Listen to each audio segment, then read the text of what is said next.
Start. If an application with respect to the guardianship of the property of a minor is made to a district court other than that having jurisdiction in the place where the minor ordinarily resides, the court may return the application if in its opinion the application would be disposed of more justly or conveniently by an any other district court having jurisdiction. It will appear that the provisions indicated by the parties as above are subtly different from the case where a ward has been removed from the lawful custody of his or her guardian.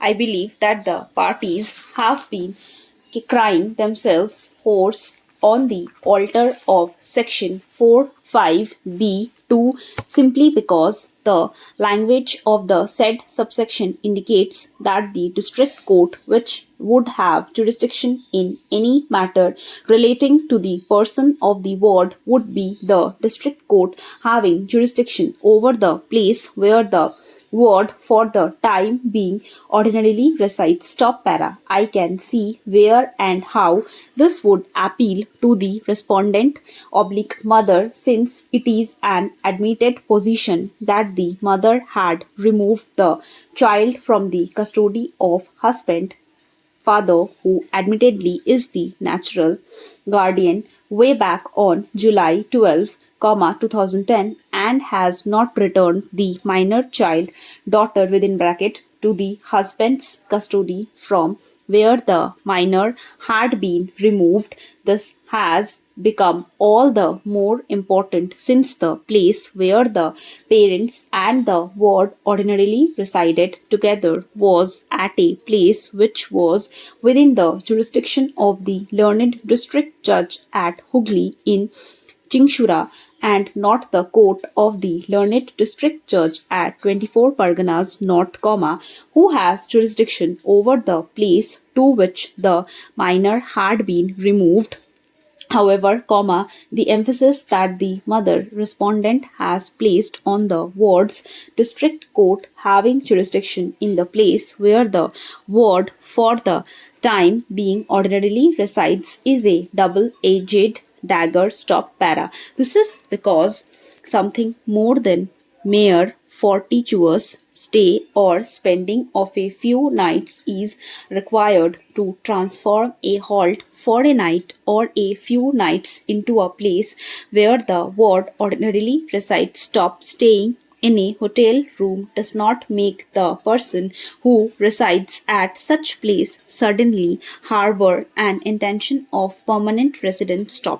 There is a requirement that in order to attract the jurisdiction of a place on the ground of ordinarily residence, there should be an intention formed bona fide on the basis of several objective criteria, to reside there with some degree of permanence. In fact, the judgments are not consistent where in this country or elsewhere on this aspect of the matter.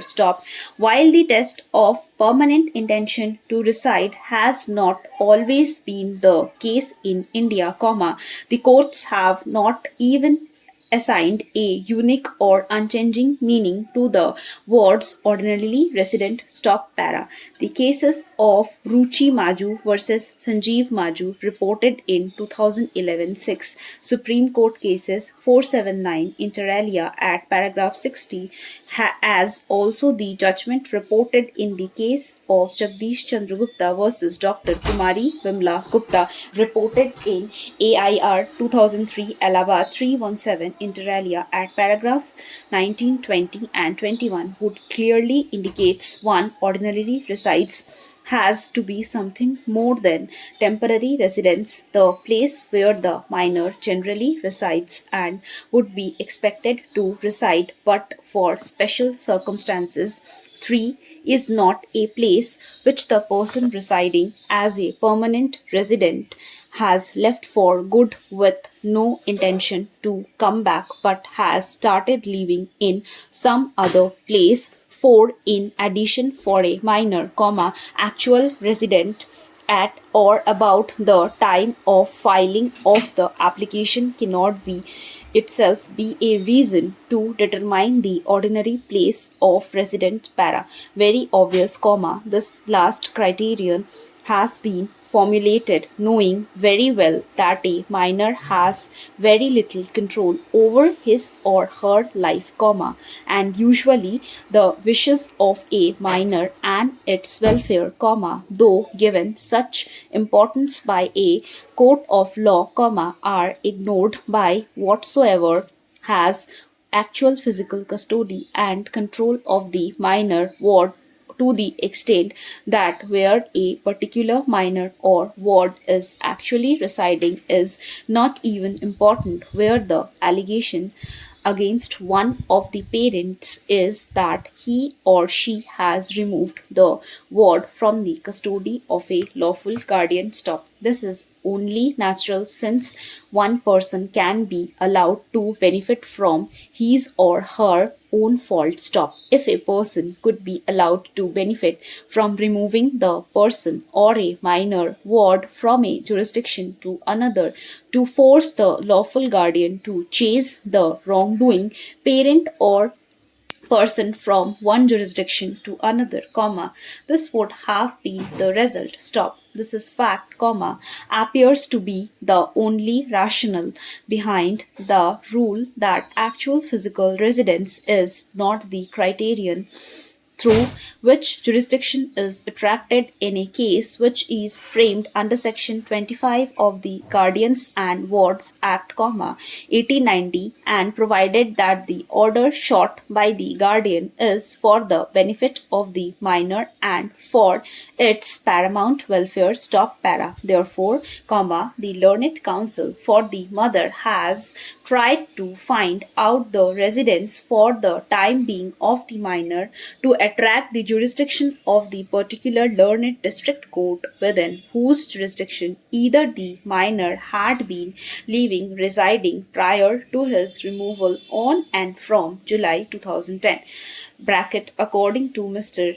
Devjit Mukherjee bracket close, or the place to which the minor had been removed by the mother from the custody of the natural guardian father after July 2010. Stop. This shows that both the parties have been trying to rely upon the actual place of residence or the place at which either the father or the mother would want to keep the ward who is a minor. Stop. Again, if the test provided under section 9. Stop.